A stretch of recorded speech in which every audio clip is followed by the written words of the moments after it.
Everybody be back. Go your way. No more Nigeria.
As you can see, police don't begin use water cannons to disperse the protesters.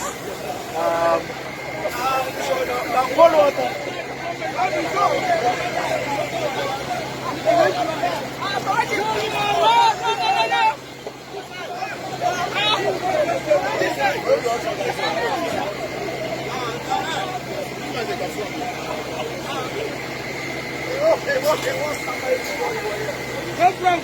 front.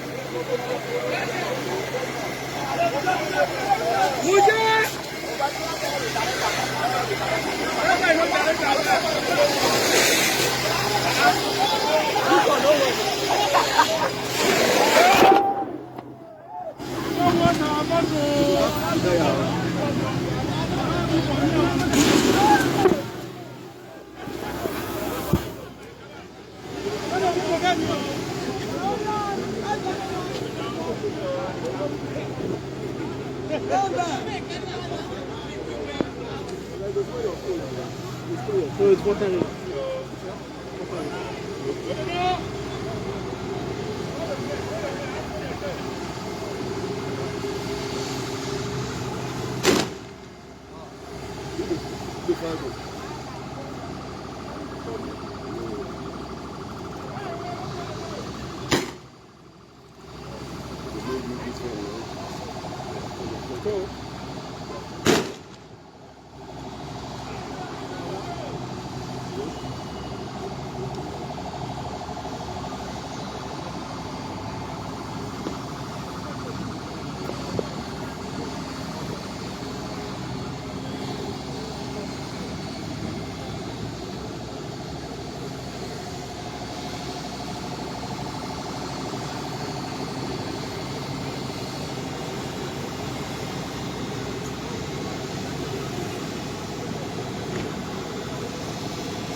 If you just join us, we dey for Ojota area of Lagos. So after a while of the rally, police don't begin use water and to disperse the people who been come out here the whole the rally. So as you can see now for the image, the vans still dey patrol around Ojota area to disperse people who been gathered here before. This action starts not long after the CP addressed the press and talked to some of the people who have been there here to do the rally.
watching? I'm about to call it a I should not show.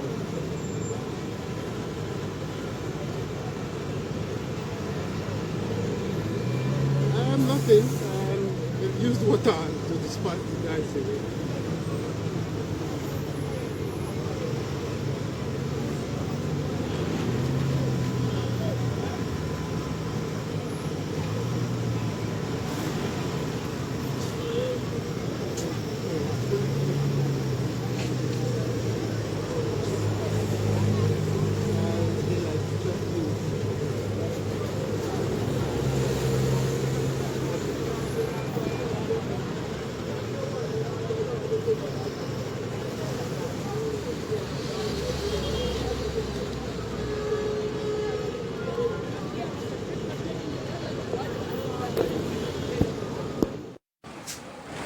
All right, if you just join us, this is BBC News Pidgin Facebook Live from Ojota area of Lagos.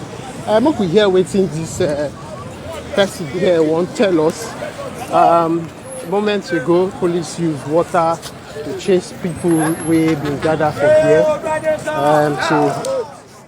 with a clamor for Yoruba Nation.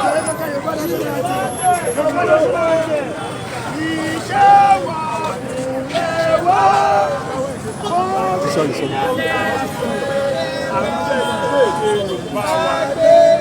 Bá Nàìjíríà ṣe gbogbo ń tá ń béèrè fún yìí àti béèrè fún fún ìmọ̀ye ọdún àti béèrè fún ṣùgbọ́n tó bá ń fi ẹ̀tọ́ èèyàn tó máa fi ń nù yàn ẹ̀tọ́ ẹ̀ ní kó o béèrè pé báyìí tí wọ́n bá pa mí láàárọ̀ ọ̀la nítorí Yorùbá nation I've contributed my part I have no fear mo kí olóyè Sunday Igboho mo kí bàbá wa Gani Adams wọ́n ṣiṣẹ́ takuntakun. Bàbá sọ pé àwa Yorùbá àdánwò ta ní rè aláfẹsẹ rálì kò fẹ́ tó fẹ́ kú orílẹ̀-èdè wa ṣùgbọ́n kì í ṣe pa fẹ́ kú ẹ̀tọ́ wa là ń béèrè fún títí bàbá làwọn ṣe láti fún wa lọ́tọ̀ àwa náà ṣe láti pọ̀ sí trọ́bù.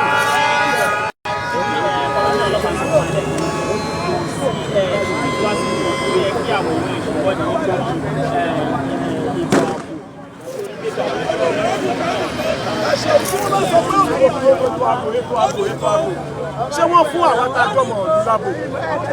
Àwọn náà ní citizen tí wọ́n fi yẹ kán fún ní ààbò. Wọ́n padà fún alábò náà ló jẹ́ ká sọ̀rọ̀ yìí. Tó bá wọ́n sọ̀rọ̀ ètò ààbò, àwọn ọ̀nà fúnlé sàbò. Ṣé Fúlàní náà fẹ́ fúnlé tó ààbò? They cannot. Ìpínlẹ̀ ta ni wá tí wọ́n dá wa mọ̀ Yíbò, Yorùbá, Haúsá. Ẹ̀tọ́ wọn ni kó fún wa ní tó bá máa fún wa. Àdúrà wa gbà. Inú wa dùn ara wa yá o. Ara wa ò ní yáyà òdì. Gbogbo ń tá bá ṣe àṣegbè ni. Bẹ́ẹ̀ni sẹ́. Ikú kì í pẹ̀tà lójú rẹ̀. Ikú tó máa pàgbà tá ní bàbá. Tí àwọn kan bá lè fi tí Abíọ́lá bá lè fi ẹ̀jẹ̀ ẹlẹ̀. Tó fi ẹ̀jẹ̀ ẹlẹ̀. Tó fi ẹ̀jẹ̀ ẹlẹ̀ tó fi wá. Jésù fẹ̀jẹ̀. Bẹ́ẹ̀ni kò yé òkú ikú kúkú kan. Nígbà ṣe yíyẹ. Wọ́lákin ṣubí àlẹ́ ó máa rú wọn lójú. Láì máa gba Yorùbá nation náà ó ṣe jẹ́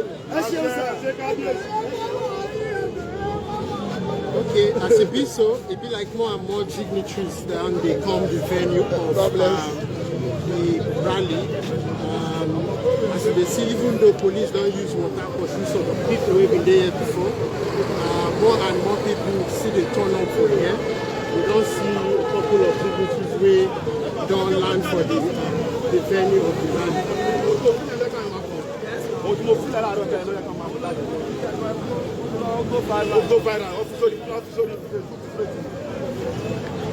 Èkó ìwọ̀n láti fún wọn pass message yẹn. Ọ̀fẹ́ yẹ kó pass ara lọ́dẹ̀ máa pass ẹ̀. Wọ́n fẹ́ kátà máa mú àkókò ẹrú ká máa mú wa sè. Wọ́n fẹ́ ká pass message èkó kọ́mítà àti lọ sí àjàrí ni ìgbóná ti bọ́ta àjà. Pass message yẹn.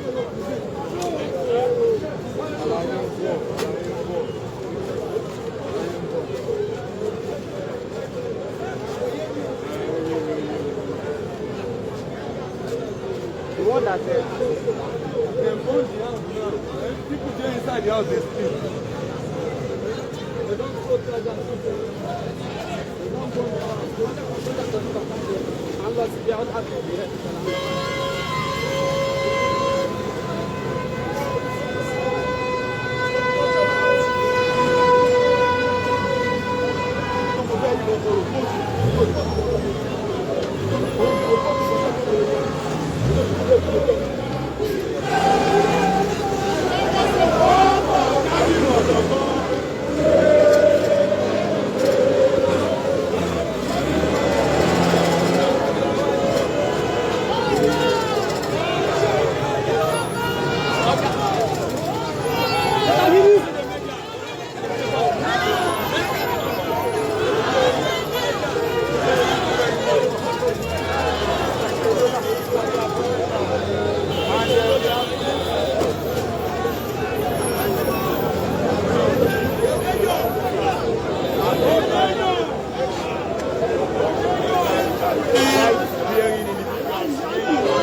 So now they see more and more dignitaries of the church see they come the venue of the Yoruba Nation protest and rally. Some of them don't tell us, say, no be protest they come to do, rally, peaceful rally. A while ago, police used fake pursuit. Some of the people will be come here to hold the peaceful rally. But after that incident, more and more people now don't turn up for Jota where we did.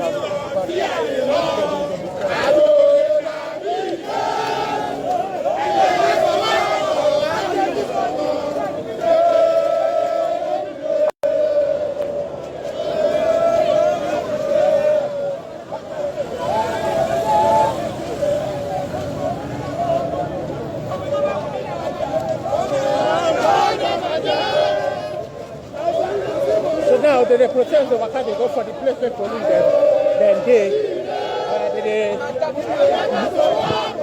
they waka, they go where police they.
We are peaceful people and we are ready to cooperate with the police. We need you to protect us. It will be a very peaceful rally. There's no need to shoot tear gas. There's no need to shoot a gun. We are people of peace. What's your name, sir? That's why, don't run from us. We will not run from you. But let us cooperate together to make this a successful rally. Please, we don't have anything against the police. The police are our people. We don't have anything against the army. The army are our people. But we need to cooperate together so that you should not attack us. We are not the enemy. We want to move to that place.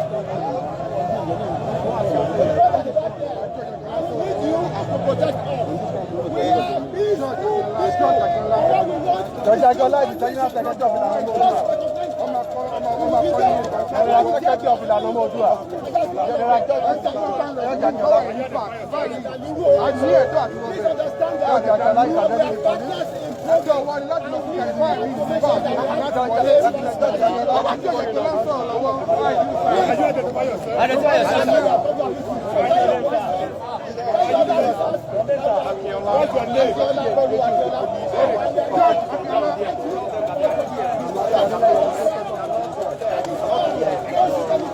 make to stop anything that if they are requesting that the police actually guide them so that one that they want to have not go violence. What we are saying is that all those who want to do the rally, they will move to that street so that the traffic will not be obstructed. They will move to that street and do the rally there so that the road will be free.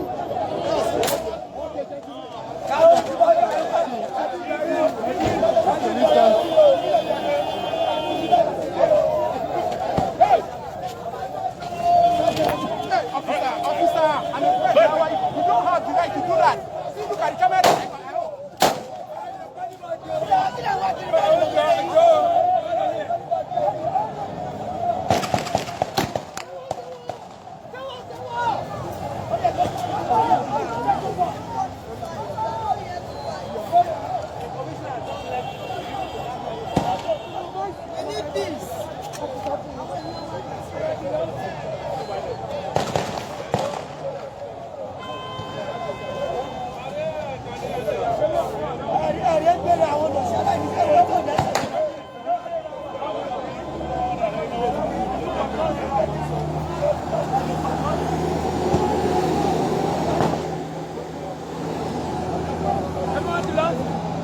Ẹ bá dúró nà ká fún ẹyin dànù.